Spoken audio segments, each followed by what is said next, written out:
Monsieur le Président, chers collègues, il est proposé à notre Assemblée d'adopter ce protocole d'accord portant sur les modalités de gestion des ressources humaines de la région Normandie dans un contexte où, on le voit tous les jours, les services publics sont menacés de toutes parts.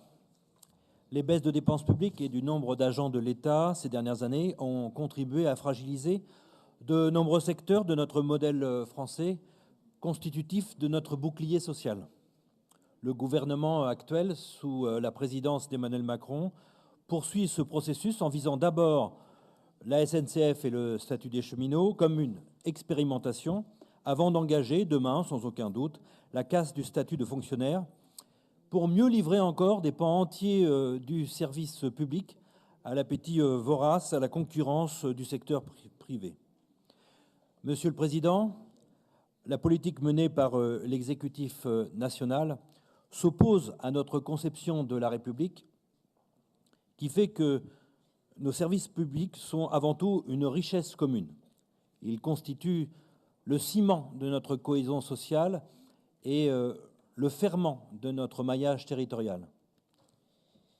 Monsieur Morin, vous n'êtes pas président de la République, en tout cas pas encore, et ces orientations politiques ne vous sont donc pas imputables.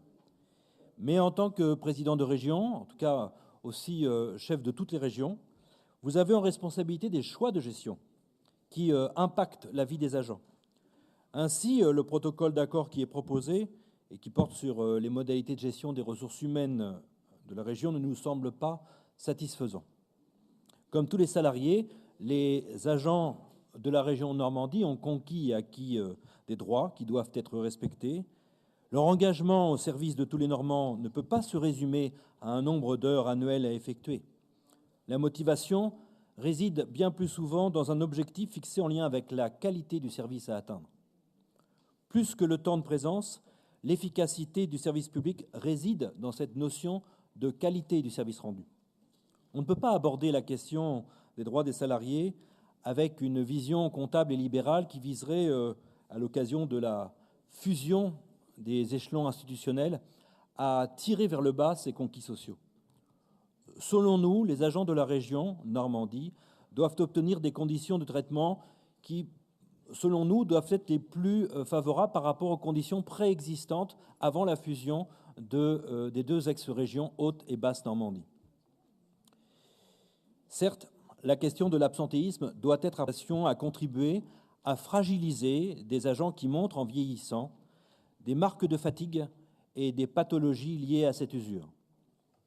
Ainsi, l'absentéisme, source d'inefficacité du service rendu, doit donc être combattu en l'abordant sous l'angle de la prévention et la prise en compte de la pénibilité.